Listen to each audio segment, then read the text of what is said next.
Hola a todos los suscritos a nuestro canal de YouTube. Hoy nos encontramos en el último video de la responsabilidad extracontractual del Estado.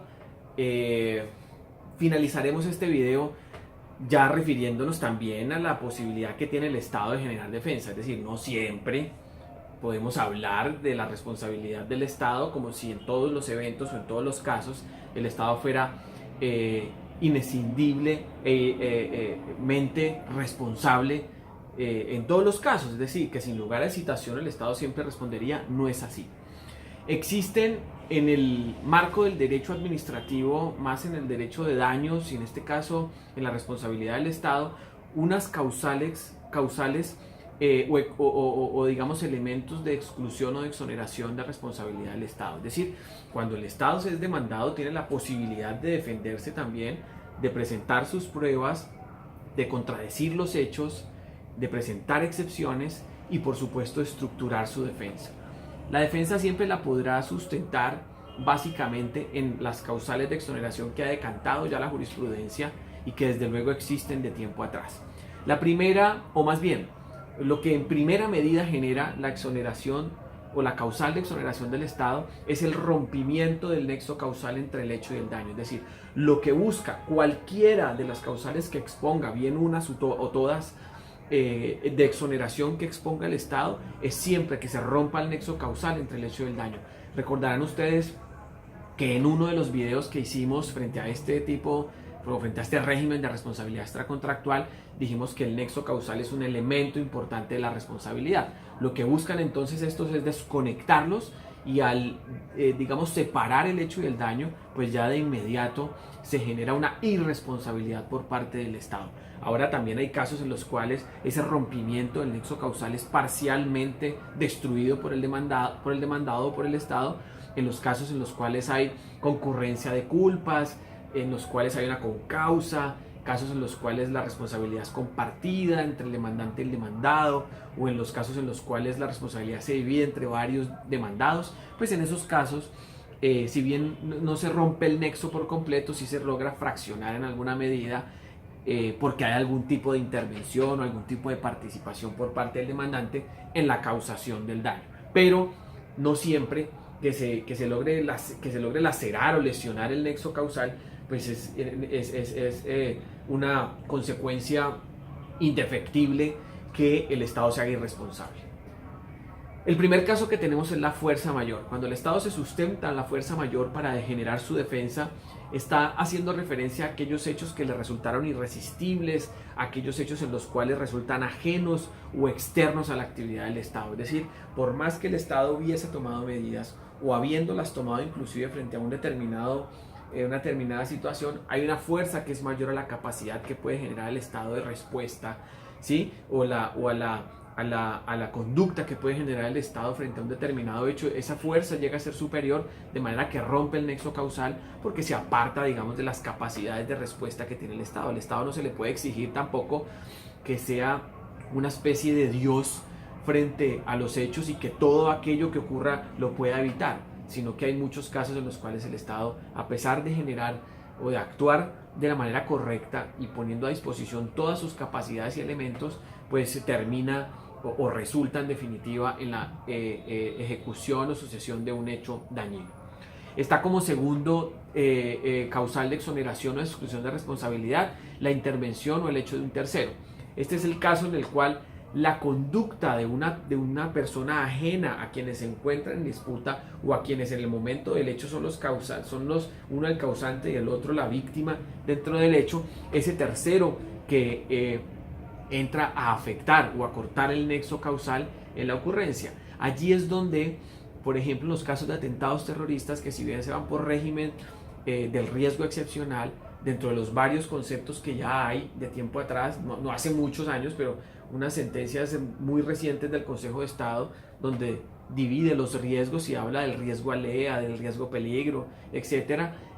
A pesar de esas concepciones y de ver dónde encaja en caso determinado donde se analiza, pues también podrá haber la intervención de un tercero. Generalmente el que genera el atentado terrorista, comúnmente el que pone el artefacto explosivo, pues es un tercero, normalmente no es el Estado. Ahora, el Estado responde en esos casos, sí, pero habrá que analizar las circunstancias de cada caso. Entonces, habrá situaciones en las cuales el Estado entre a ser irresponsable en esos eventos por la intervención de un tercero. Algún día tuvimos en la oficina un análisis de un caso en el cual hay un cruce de disparos entre un delincuente y la fuerza pública y una persona fallece en medio de esa actuación. Y al final el proceso denota y demuestra, tanto el penal como el administrativo, que no lo llevamos nosotros, sino que posteriormente, ya habidas varias decisiones, nos consultan para ver qué opinábamos frente a la decisión que se ha adoptado. El juez administrativo, no recuerdo bien si fue en las dos instancias, pero en definitiva sí, pues excluyó de responsabilidad, accionó de responsabilidad del Estado, porque fue un tercero el que intervino en esa situación, que terminó perjudicado. Está por el contrario otra situación, que es la culpa exclusiva de la víctima, es decir, cuando la víctima de una situación o de un hecho es el que se pone en la situación dañina, es el que genera, causa con su conducta su propio daño. Recuerden que dentro de las reglas del derecho civil y que están además replicadas en el derecho de daños, está que las personas no pueden alegar su propia culpa. Nadie puede alegar en garantía, en defensa de sus derechos, en beneficio propio, su propia culpa, ¿sí? Es decir, la persona, por ejemplo, que es arrollada por un vehículo oficial, pero que se logra demostrar que la persona es la que se tira para que el vehículo lo arrolle, ¿sí? Para que la persona, para que el que viene conduciendo el vehículo efectivamente lo atropelle y le genere un daño. Pues obviamente habla de una culpa exclusiva de la víctima. El delincuente que en medio de un enfrentamiento, digamos, entre un policía y un ladrón, y disparan ambos y resulta muerto el delincuente, pues no podrá después venir a demandar al Estado cuando su propia conducta delincuencial, además su propia conducta de atacar a la gente de la fuerza pública, pues ha hecho que se genere en él la muerte, porque el Estado entra a responder ante un ataque, porque además se encuentra frente a un delincuente que se encuentra atacando a otra persona o a la fuerza pública. En esos casos, desde luego, está la culpa exclusiva de la víctima, es la propia víctima la que genera la consecuencia dañina. Ahora, el comportamiento, al igual que en la intervención, el hecho de un tercero, en la culpa exclusiva de la víctima debe ser exclusiva, es decir, la única manera en que exonera al Estado de alguna responsabilidad es que su conducta sea exclusiva. Si existe algún evento en el cual la conducta no sea exclusivamente, o más bien la causal de exoneración no sea exclusiva del Estado, pues entonces podrá haber una responsabilidad compartida, como lo explicábamos anteriormente. En nuestra oficina tuvimos un caso que pues ganamos en el curso del proceso, donde una persona resulta accidentada en un hueco en la vía, pero esa persona en medio del accidente, según da cuenta pues el expediente, aunque eso se debatió en profundidad y sabíamos que, digamos, no era así la situación, pero resulta que la persona, por ejemplo, venía conduciendo a alta velocidad, ¿sí?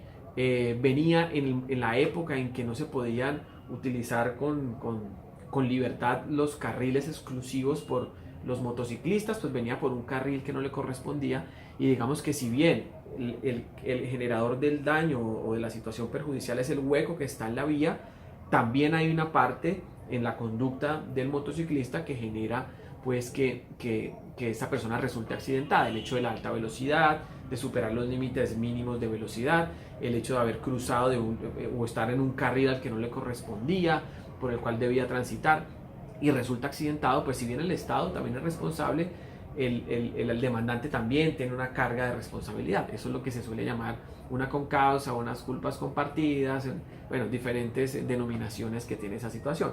Así que no se termina perdiendo el caso porque la conducta, o digamos, la conducta del demandante no es exclusiva, sino que contribuye a que también se haya generado el daño. Entonces, el Estado responde allí, pero con una merma en cuanto al quantum o a la cuantía de la condena que se le impuso.